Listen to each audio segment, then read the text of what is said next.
أنا يا صاحي كي تستريح وبث. آج الحمدللہ ہمارے 15 پارے مکمل ہو گئے. سورہ نحل کا بقیہ حصہ پڑھا، سورہ بنی اسرائیل مکمل، اور سورۃ کہف آدھے سے زیادہ پڑھ لی گئی. حضرت عبداللہ بن مسعود رضی اللہ تعالیٰ عنہ ارشاد فرماتے ہیں کہ میرا سرمایہ میری ابتدا کی نازل ہونے والی صورتیں ہیں. میں نے ابتدا میں جو صورتیں نازل ہوئی تھی انہیں میں نے یاد کیا تھا اور بہت زیادہ میں نے انہیں پڑھا ہے. وہ میرا سرمایہ ہے. وہ کون کون سی صورتیں ہیں؟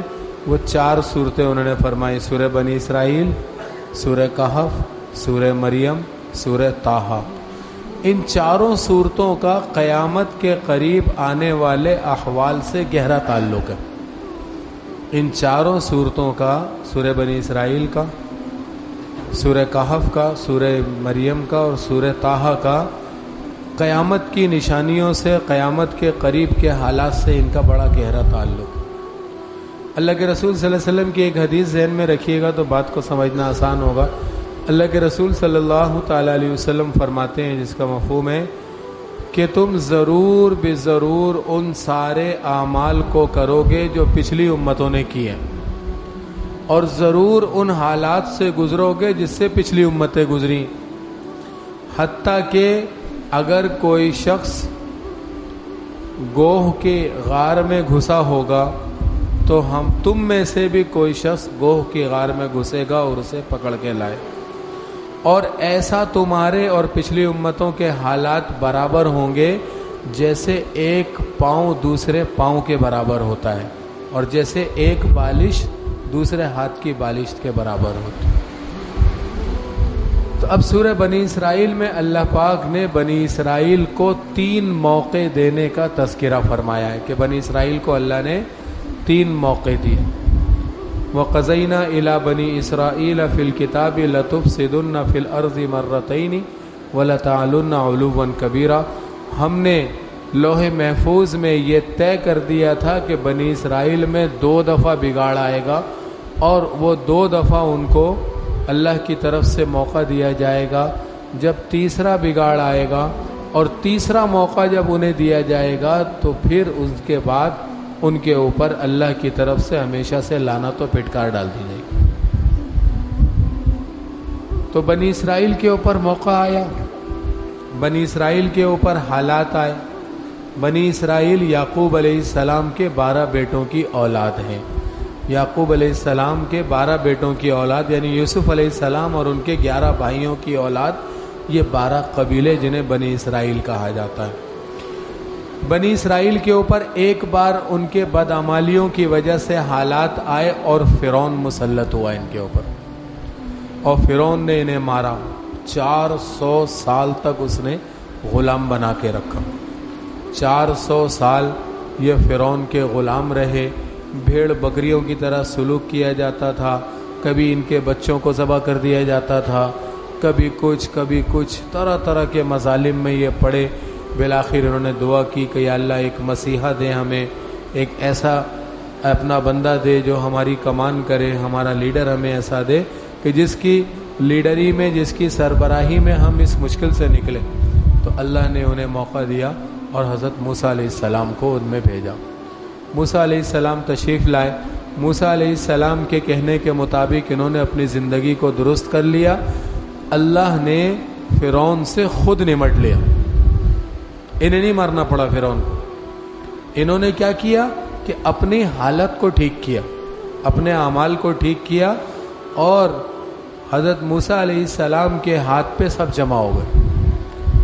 اور اللہ رب العزت نے پھر ان کی اس توبہ کی قدر کی، اور موسیٰ علیہ السلام اپنی قوم کو لے کر پانی سے نکل گئے اور فرعون اپنے لشکر سمیت اس میں غرق ہو گیا.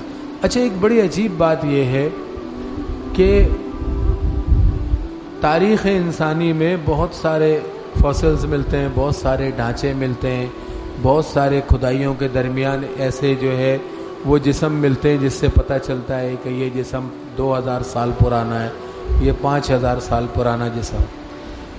لیکن فرعون کی لاکھوں کی فوج کہاں گئی؟ فرعون تو مل گیا، فرعون کی لاش تو مل گئی، لیکن فرعون کی لاکھوں کی فوج کہاں گئی؟ اس کا کچھ نہیں پتا چلا، کہیں بھی پتہ نہیں چلا ان کا. تاریخ میں موجود ہے کہ یہ تقریباً 6 لاکھ فوج کے ساتھ یا 9 لاکھ فوج کے ساتھ موسیٰ علیہ السلام کے پیچھے چلا تھا. تو یہ اگر 6 لاکھ آپ چھوڑیے، 1000 آدمی بھی اگر ہوتے تو 1000 آدمیوں کی لاشیں چھپ جائیں. لاکھوں کی فوج کہاں گئی؟ اس کا جواب قرآن نے دیا ہے کہ اللہ رب العزت نے فرمایا سورہ مومن میں کہ ہم نے انہیں پانی میں غرق کیا اور وہیں سے انہیں دوزخ میں پہنچا دیا، وہیں سے براہ راست دوزخ میں پہنچا دیا. ادخلوا آل فرعون اشد العذاب النار یعرضون علیہا غدوا وعشیا، کہ صبح و شام ان کے اوپر دوزخ کی آگ بھڑکائی جاتی ہے، اور یہ سارے وہاں پہنچ گئے. اور فرعون کے بارے میں بتایا گیا پہلے کہ فرعون کو اللہ پاک نے کہا تھا کہ ہم تیرا جسم بچا لیں گے تاکہ بعد والوں کے لیے عبرت کا سامان. تو ساری کی ساری فرعون کی قوم جو ہے، یہ سب کی سب جو پانی کے اندر غرق ہوئے وہیں سے دوزخ میں بھیج دیے گئے.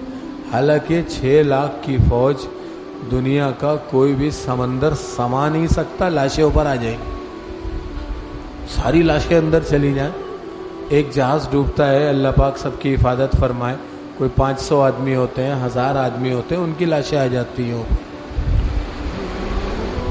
تو ایک موقع اللہ پاک نے انہیں دیا موسیٰ علیہ السلام کی صورت میں. انہوں نے اس موقع کی قدر کی. موسیٰ علیہ السلام ہارون علیہ السلام کی تعلیمات پہ عمل کرتے رہے. بالآخر ان کا قوم عمالقہ سے جھگڑا ہوا اور قوم عمالقہ کے خلاف انہوں نے لڑنے سے انکار کر دیا اور کہا کہ وہ اتنے طاقتور قوم ہے، موسیٰ تم جاؤ، تمہارا رب جائے، تم جا کے لڑو، تم جا کے لڑو، جب فتح ہو جائے تو ہمیں بلا لینا. تو اللہ پاک نے ان کو 40 سال تک بھٹکا دیا. میدان تیہ میں فلسطین میں 40 سال تک یہ بھٹکتے رہے اور روز سفر شروع کرتے اور ہر بار نئے عزم نئے ارادے کے ساتھ سفر کرتے اور سفر طے کر کے اس صحرا سے نکلنا چاہتے لیکن نہیں نکل سکتے. اللہ نے ان کے اوپر من و سلوہ اتارا. بالآخر سارے واقعات ہوئے، یہاں تک کہ ان لوگوں میں پھر بگاڑ آنا. حضرت موسیٰ علیہ السلام بعد میں تشریف لے گئے، ہارون علیہ السلام پہلے چلے گئے دنیا سے، موسیٰ علیہ السلام بعد میں گئے. اور پھر ایک طویل زمانہ گزرا، یہ لوگ جادو ٹونے میں پڑ گئے. داؤد علیہ السلام اور سلیمان علیہ السلام کے بعد یہ لوگ جادو ٹونے میں پڑ گئے. اور ان لوگوں نے ظلم تو یہ کیا کہ جادو اختیار کر لیا، جادو سیکھا، جادو کے ذریعے لوگوں کو قابو کرنا، جادو کے ذریعے میاں بیوی میں جدائی کرانا، جادو کے ذریعے لوگوں میں تفرقہ ڈالنا، جادو کے ذریعے لوگوں کو تباہ کرنا.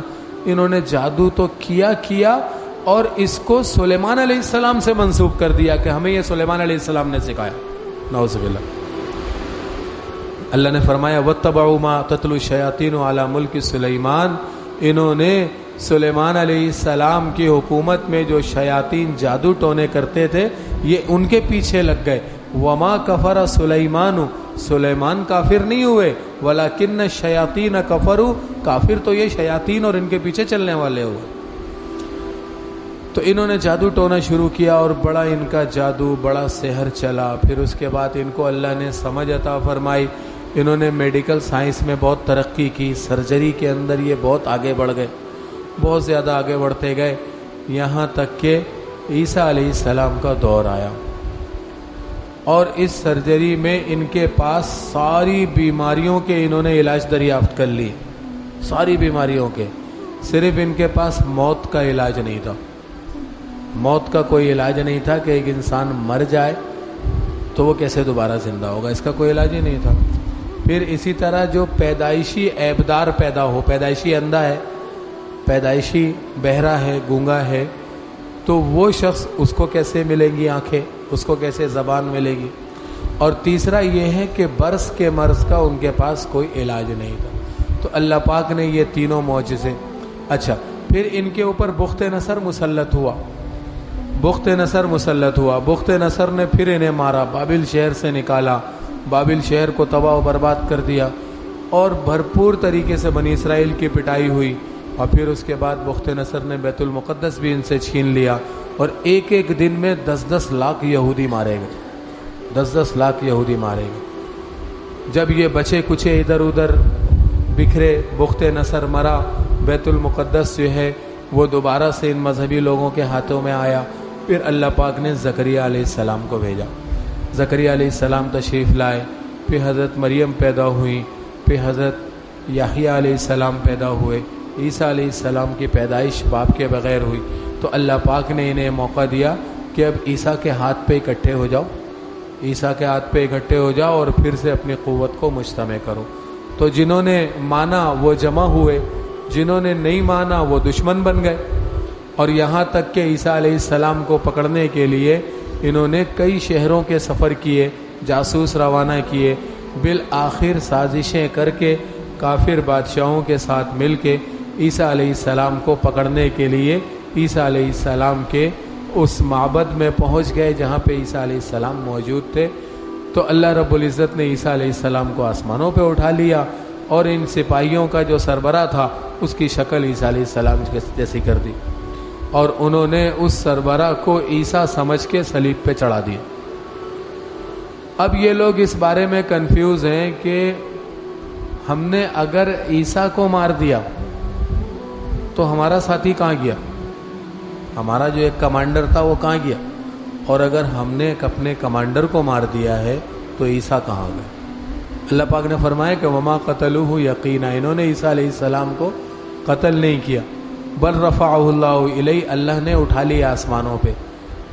اور پھر آگے فرمایا وَإِنَّ الَّذِينَ، پیچھے کہا تھا وَإِنَّ الَّذِينَ اخْتَلَفُوا فِيهِ لَفِي شَكٍّ مِّنْ، جنہوں نے یہ جرم کیا وہ اب تک شک میں کہ عیسیٰ ہیں یا چلے گئے، مارے گئے یا آسمانوں پہ اٹھا لیے گئے۔ تو بہرحال عیسیٰ علیہ السلام کی صورت میں بھی انہوں نے یہ موقع گنوایا۔ پھر ان کی عیسیٰ علیہ السلام کے واقعے کے بعد پھر ان میں سے جو سمجھدار لوگ تھے جمع ہوئے، عیسیٰ علیہ السلام کی تعلیمات پہ عمل کرنے لگے، پھر بنی اسرائیل کے اندر امن ہو گیا۔ اور عیسیٰ علیہ السلام کے بعد ایک طویل عرصے تک روم والے، جس کو ہم یورپ کہتے ہیں اس دور میں، روم والے جو ہے وہ عیسیٰ علیہ السلام کی تعلیمات پہ عمل کرتے رہے۔ پھر ان کے اندر تثلیث کا عقیدہ پیدا ہوا، تین خدا ماننے کا عقیدہ پیدا ہوا، اور نعوذ باللہ یہ عیسیٰ علیہ السلام کو، ان کی والدہ کو اللہ کے ساتھ شریک کرنے لگے۔ تو پھر اللہ رب العزت نے ان کے اوپر فارسیوں کو مسلط کیا، ایران والوں کو مسلط کیا، اور ایران والوں نے ان سے بیت المقدس چھین لیا۔ یہ اس وقت ہوا جب نبی صلی اللہ علیہ وسلم تشریف لا چکے تھے، مکی زندگی تھی، حضور صلی اللہ علیہ وسلم مکے میں لوگوں پہ محنت کر رہے تھے، اس وقت بیت المقدس روم والوں سے چھین لیا گیا۔ تو یہ دو موقع ان کو ملے، دو مرتبہ انہوں نے فساد کیا، دو مرتبہ اللہ پاک نے ان کو سنبھلنے کا موقع دیا۔ پھر تیسرا موقع جناب محمد الرسول اللہ صلی اللہ علیہ وسلم کے پیچھے چلنے کا دیا کہ اب ان کے پیچھے چلو گے تو کامیاب ہو جاؤ گے۔ اور بنی اسرائیل میں سے جو لوگ، چاہے وہ یہودی تھے یا چاہے جو عیسائی تھے، بنی اسرائیل میں سے جو لوگ حضور اکرم صلی اللہ تعالی علیہ وسلم کے پیچھے چلے وہ کامیاب ہو گئے، اور جو حضور صلی اللہ علیہ وسلم کو جنہوں نے چھوڑا وہ آج تک جو ہے وہ ذلت و خواری کے اندر مبتلا ہیں۔ پوری دنیا میں آپ کسی بھی کافر کا نام لیں گے تو آپ کی زبان پہ وہ کڑواہٹ اور ذلت محسوس نہیں ہوگی جتنا ایک یہودی کا نام لینے سے ذلت محسوس۔ جتنا ذلیل اس دنیا میں یہودی ہے کوئی اور نہیں ہے۔ ٹھیک ہے، ٹیکنالوجی کچھ انہوں نے قبضے میں کی، کچھ انہوں نے جو ہے اکانومی قبضے میں کر لی، کچھ سازشوں کے ذریعے بڑے ملکوں کی دکھتی رگوں کے اوپر ہاتھ رکھا اور عیسائی ملکوں کو قابو میں کر لیا، لیکن حقیقت میں آج بھی یہ چین کی، سکون کی نیند سے محروم ہے۔ اللہ پاک نے فرمایا کہ ہم نے ان کے اوپر وہ ضربت علیہم الذلۃ والمسکنہ، ذلت اور خواری ان کے اوپر ڈال دی گئی، رکھ دی گئی۔ جب اللہ کی طرف سے ذلت و خواری رکھ دی گئی تو جتنی بھی یہ طاقت حاصل کر لیں ہمیشہ ذلیل رہے گی۔ تو اسی طرح جناب محمد رسول اللہ صلی اللہ علیہ وسلم کی امت کو بھی 3 موقع دیے جائیں گے۔ جیسے میں نے شروع میں ایک حدیث سنائی تھی کہ تم اور پچھلی امتیں ایک جیسے حالات سے گزرو گے۔ تو اس طرح حضور صلی اللہ علیہ وسلم کی امت کو بھی 3 موقع ملیں گے۔ پہلا موقع جناب محمد رسول اللہ صلی اللہ علیہ وسلم کی زمانے میں صحابہ کو جو عروج حاصل ہوا، اور پھر آپ علیہ السلام کے بعد خلافت راشدہ اور سیدنا امیر معاویہ رضی اللہ تعالیٰ عنہ کی حکومت تک 56 ممالک میں اسلامی ریاست پھیل گئی۔ یہ پہلا عروج اس امت کو نصیب ہوا۔ اور پھر اس کے بعد جب بنو امیہ اور بنو العباس کی لڑائیاں ہوئی، آپس کے اختلاف کا شکار ہوئے، بنو امیہ کی حکومت پہلے قائم ہو گئی، بنو عباس کی حکومت بعد میں قائم ہوئی، اور پھر ان کے اندر بگاڑ آیا اور یہ لوگ رقص اور موسیقی کے اندر لگ گئے، یہ لوگ بدکاریوں میں لگ گئے، یہ لوگ جو ہے وہ حکومتولیوں میں لگ گئے۔ تو اللہ پاک نے پھر ان کے اوپر تاتاریوں کو مسلط کیا، اور ان تاتاریوں نے انہیں خوب مارا۔ ایسا ہوا کہ بغداد میں ایک دن میں لاکھوں مسلمان شہید کیے گئے بغداد میں، اور مسلمان اپنے آپ کو مسلمان بتا نہیں سکتے تھے کہ میں مسلمان ہوں۔ یہ زمانہ تھا 5ویں 6ٹھی صدی ہجری کا۔ یہ امام مسلم رحمۃ اللہ علیہ کی کتاب صحیح مسلم کے جو شارح ہیں امام نووی رحمۃ اللہ علیہ، انہوں نے یہ زمانہ اپنی آنکھوں سے دیکھا اور انہوں نے اس کے حالات تفصیل سے لکھے۔ بہرحال پھر اللہ پاک نے جو ہے مسلمانوں کو ایک اور موقع دیا، ایک دوسرا موقع اللہ پاک نے دیا، اور پھر تیمور لنگ انہی تاتاریوں میں پیدا ہوئے، وہ انہوں نے اسلام قبول کیا، تو تاتاریوں کی یہ حکومت جو ہے ختم ہوئی، منتشر ہوئی۔ اور پھر اللہ پاک نے پھر عروج دیا سلطان جلال الدین خوارزم، پھر اسی طرح ان کے بعد سلطان نور الدین زنگی، پھر سلطان صلاح الدین ایوبی، پھر عثمانیوں کا دور حکومت آیا، اور عثمانی خلافت سن 1923 تک چلی۔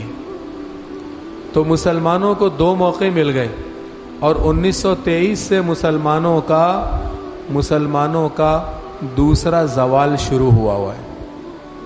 پہلا زوال تاتاریوں کے ہاتھوں ہوا، اور دوسرا زوال خلافت عثمانیہ کے ختم ہونے سے مسلمانوں کا جو شروع ہوا۔ یہ 100 سال گزر گئے، 2023 میں خلافت عثمانیہ کے ختم ہوئے، یہ زوال کا دور ہمارا چل رہا ہے۔ اب اللہ ہمیں ایک موقع اور دے گا، امام مہدی کی صورت میں اور عیسیٰ علیہ السلام کے نازل ہونے کی صورت میں۔ اب ضرورت یہ ہے کہ ہم اس کی تیاری کریں۔ ہم زبان سے یہ کہیں گے کہ امام مہدی آئیں گے تو ہم ان کا ساتھ دیں گے، یہ تو اس وقت پتہ چلے گا کہ جب وہ آئیں گے، ایک طرف ہمارے سامنے ہماری پوری سجی سجائی دنیا ہوگی، اور ایک طرف ہمارے سامنے آخرت ہوگی۔ اس وقت پتہ چلے گا کہ ہم نے کس کا ساتھ دینا ہے۔ اچھا، جو امام مہدی کا ساتھ نہیں دے گا، کافروں کا بھی ساتھ نہیں دے گا، درمیان میں رہے گا، ایسا شخص بھی کافروں کے ساتھ شمار کیا جائے، کیونکہ جو امام مہدی کا ساتھ نہیں دے رہا ہے وہ گویا ساتھ نہ دے کے کفار کو قوت دے رہا ہو، کفار کو وہ تقویت پہنچا رہا ہے، تو وہ بھی ان کے ساتھ شمار کیا جائے گا۔ تو یہ تیسرا موقع ملنے والا ہے، اس کے لیے کہتے ہیں کہ اپنی نسلوں کی ذہنی تربیت کریں، انہیں تیار کریں اس بات کے لیے کہ جب تیسری جنگ عظیم چھڑے گی، جب یہ تیسرا موقع ملے گا، تو اس وقت ہم اس موقع کو غنیمت سمجھیں۔